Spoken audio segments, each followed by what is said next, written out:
How's it going, guys? Pleep here. So this is my take on the Witch Doctor build for the Golden Chicken Run. It is one of the fastest clearing builds for higher torment level content. It has taken me all the way to season 7 to finally play Witch Doctor, and I am so glad that I did because this has been one of the most fun classes I have ever played in Diablo. The first thing that you're going to notice is that we're playing with a Helltooth set, but accompanying that set is the ManaJuama set for the Chicken Run, which gives this set an insane clear speed for torment level rifts, for bounties, even for mid-tier greater rifts. If you want to check out the torment rift clear as well as the level 55 mid-tier greater rift, I will post that at the end of the video. First, let's check out the gear.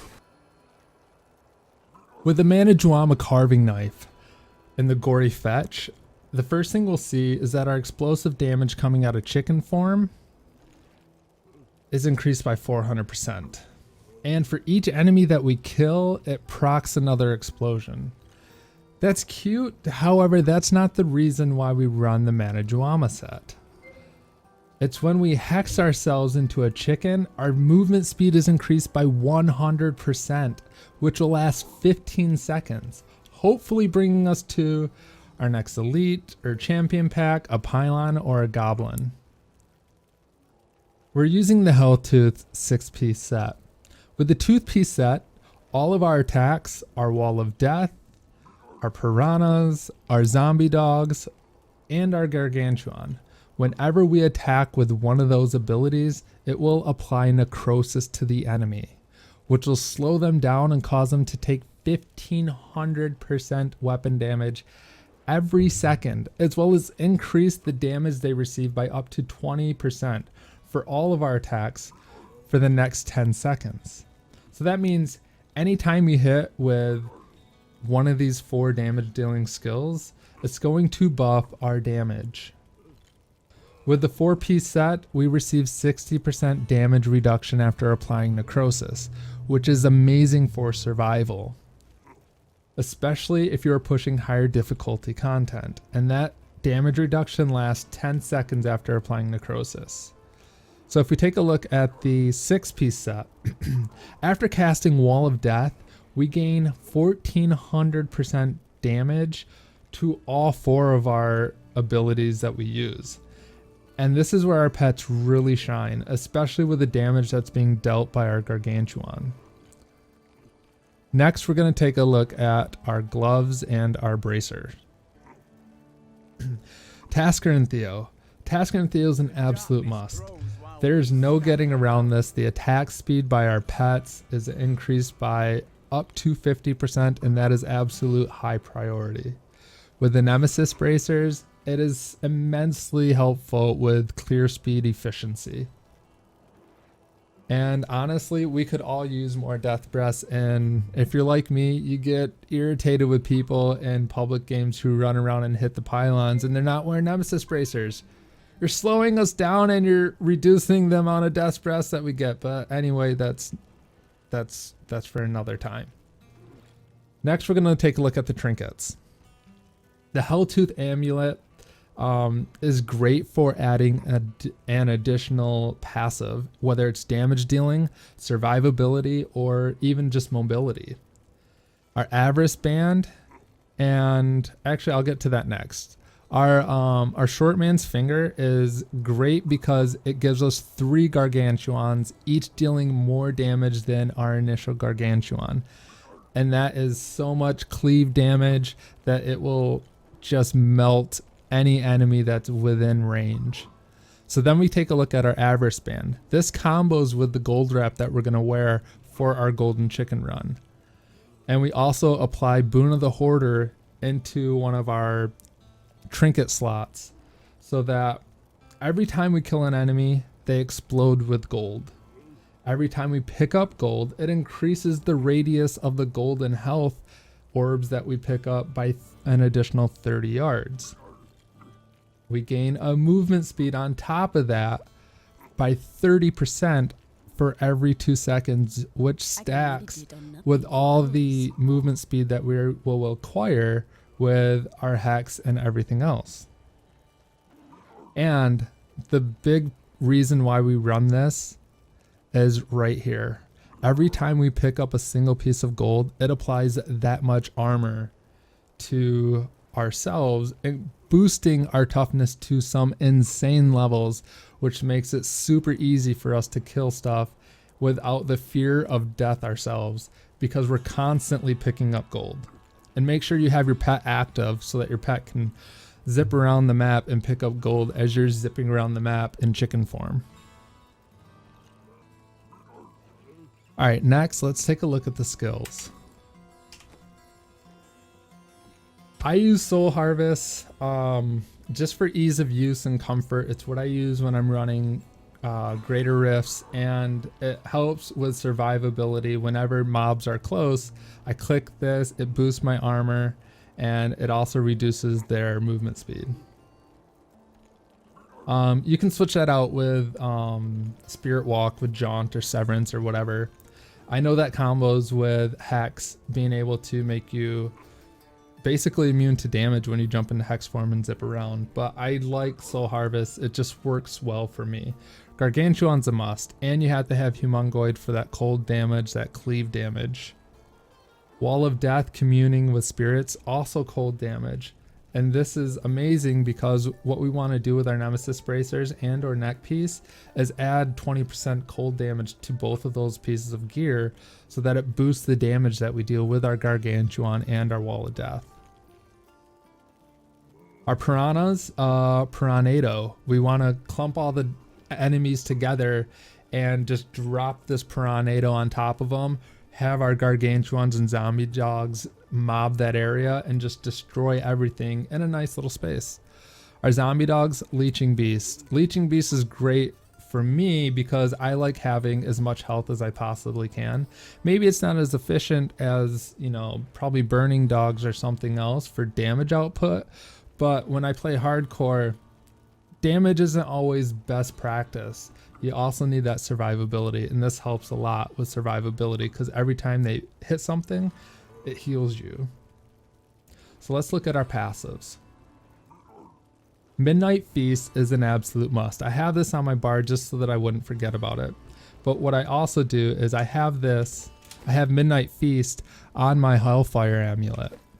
Midnight Feast is an absolute must because it boosts the damage that your Gargantuan does by 50%. It boosts the damage that your zombie dogs also do by 50%.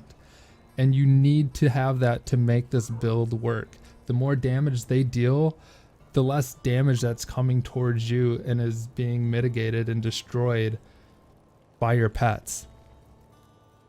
Grave Injustice. Grave Injustice is great even if it was only for every time an enemy dies, it reduces the cooldown of all your skills by 1 second. But along with that, it boosts our life and mana as well every time an enemy dies. Spirit Vessel, I run it because I play hardcore. It is an absolute must. To keep you from getting one shot, you got the one shot proc to save you for 60 seconds and allow you to slow down or reevaluate the area that you are in so that you don't rip. Pierce the Veil. I like this a lot because it boosts all my damage by 20% regardless of how far away I am from the enemy. It increases our mana cost, but we're rarely ever mana starved with this build. It's amazing. So because I have Midnight Feast on my amulet, I'm actually going to switch this out. For our true golden chicken run, and which I'm going to do when I run the speed run of Act 1 through 5, I'm going to put on Fierce Loyalty. This increases our movement speed by 15% when we're in combat and 30% when we're outside of combat. But I think what I'm going to do, just going through this, I'm actually going to pick Confidence Ritual. Generally because most of the time the mobs are so close to me, like, you know, within 20-30 yards. When they die, this is going to increase damage output by 25% to all enemies that are within a 20 yard radius. So I'm going to actually choose that over Midnight Feast because I'm wearing that on my amulet. Now, I only use the golden chicken setup in Torment level games, whether I am speeding through Torment rifts, power leveling people in T6, split farming bounties, or running Greed's Vault. Now, a word of caution with split farming bounties. Malthael and some other bosses and mobs have the ability to one-shot proc you. or one-shot you if you're not running Spirit Vessel. And Malthael's charge in that boss fight, he will one-shot you if you are hit by it. And so then you can't teleport out of that fight, so you have 60 seconds of your like, oh shit mode. Oh shit, oh shit, oh shit. Until your Spirit Vessel resets, and if you push him to phase 2, his AoE damage will also one-shot you. And I went into that fight wearing this exact same setup. I had on my gold wrap, but in that fight, no gold drops, so I can't boost my toughness. And so I didn't respect the content. I didn't respect the game. You are not prepared. I wasn't prepared, and I ripped to Malthael, and it was on T10. And I'm like, I was over geared for it. I just wasn't prepared given the gear that I was wearing. And that's how I lost my second Witch Doctor this season. Now for speed farming, mid-tier greater rifts, level 50 through 55, or running Uber bosses, I switch out my gold finding, gold boosting gear, and I put on my Witching Hour, and I also put on my Compass Rose, accompanied with my Traveler's Pledge. I keep the Nemesis braces on when I run the 50 to 55 greater rifts, and then I put on my Lakumba's ornament when I run Uber bosses. With Uber bosses, I don't even use the chicken set. I switch over to my Sacred Harvester and my Ucapian Serpent. So the difference between running Henri's Perquisition or Ucapian Serpent is Ucapian Serpent applies 30% damage mitigation at all times, redirecting damage being dealt to you to your zombie dogs. With Henri's Perquisition, anytime that you receive damage, it reduces the amount of damage you can receive from that enemy by up to 80%. But that only lasts for 3 seconds. So the difference between the two would be running Ucapian Serpent on anything level 70 Greater Rift or below. And then when you're pushing higher tier Greater Rifts, running Henri's Perquisition to keep you from being one-shot procced. In all of our playstyles, we're going to use the Enforcer, and we're also going to use, I threw it back in here, Bane of the Trapped. When switching to Greater Rift up to over level 70, I recommend switching out Bane of the Powerful for Bane of the Stricken for clear speed purposes. Same thing with like Ucapian Serpent and Henri's Perquisition. Henri's Perquisition is more for higher tier Greater Rifts, as well as Bane of the Stricken is set for higher tier Greater Rifts. Lastly, Kanai's Cube. Let's take a look and see what we have. The Furnace, Mask of Jerem, and Ring of Royal Grandeur. So the Furnace can be switched out with Ingeum up until the time you get the Furnace, then always use the Furnace. Mask of Jerem can be swapped out with Tasker and Theo, depending on which piece of gear that you have that is better suited for your build in terms of, oh, do I have an ancient Helltooth mask and an ancient Tasker Theo, then I'll just put my Mask of Jerem in there. Or if I have a Mask of Jerem helmet and a Helltooth glove ancient, then I'll wear that and just switch over to Tasker Theo for my Kanai's Cube.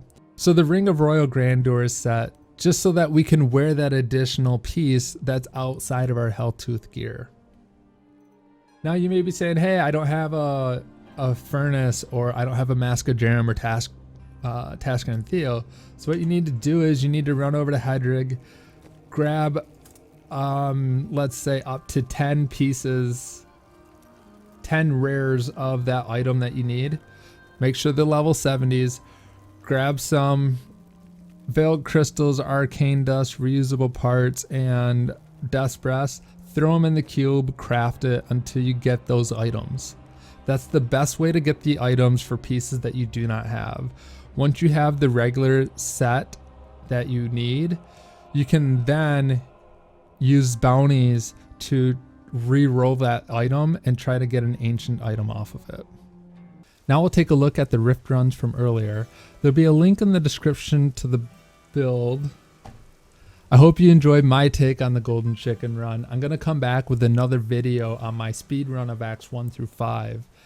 I hope to bring you more content in the future. This is Pleep. Thanks for watching, and until next time.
so much for to playing my game.